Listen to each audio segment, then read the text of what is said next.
Hello everyone! I am Teacher John, a teacher in Mind at Work Progressive School.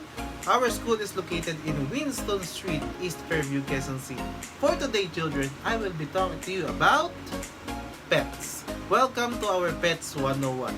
What are the things that you have to do when you want to have a pet? Let's start! To begin, children, I want to share to you these 2R that I prepare before having a pet. The first R is responsibility. I have to check myself if I am responsible enough to have a pet. Because children, pets just like us, they have needs. The basic human needs are food, water, clothes, rest, and shelter. And children, the same as us, they have their needs too. Later, children, I will discuss each of those for different kinds of pets. Having a pet, children, is not simple. You cannot simply leave them alone to fight for their own needs. We need to prepare for them. Sometimes, children, you have to be ready to be left alone in your house just because you need to take care of them. You have to be responsible enough before having a pet. The next R is research. You need to know how to do a research before having a pet. You need to know the do's and don'ts on the pet that you will have. What kind of food, what kind of toy, what kind of cage will you give to your pet. You have to be knowledgeable enough before getting a pet. You have to research them first before taking them in. You have to know the possible sickness that they might have and the first aid to those kinds of problems.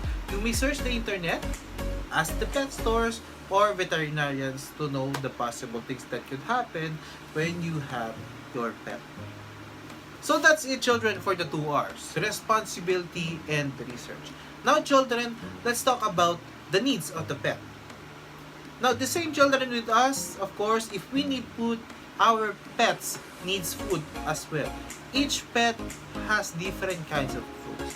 Before giving them any kind of food, you have to do a research first. For example, people think that it is safe for rabbits to eat carrots. Did you know, children, that carrots are like junk foods to rabbits? You can give it to them, but in a small amount and very few times in 1 week. Same with bananas or other kinds of fruits. For example, children, rabbits loves vegetables or leaves. But even though they love it, there are leaves that could be bad for them to eat. When you sow a plant that you want to feed them, you have to know the name of that plant and do a research if it's safe for them. You may search the internet with, is it safe for rabbits to eat, and then type in the name of the plant. Be responsible in giving them foods on right time. You cannot simply leave the food to your pets because the food might gather bacteria which could be bad if eaten. You have to know the exact amount of food and the exact time to feed your pets. Next, children, is water.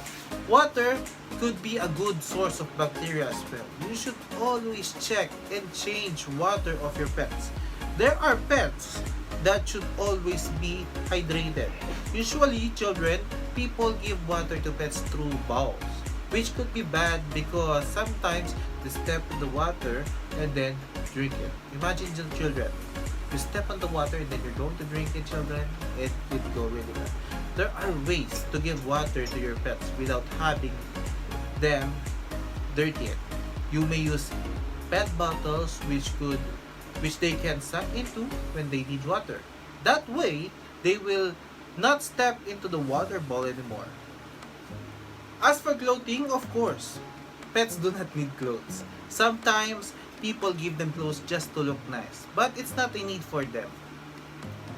What do they need is a clean and healthy fur. You can give your pets a bath for them to have a clean fur, but do a research first. There are pets that shouldn't be given a bath. Like for example, rabbits. It could be bad for rabbits if you give them a bath. Instead, children, you could brush their fur or give them shampoos that is specifically made for rabbits.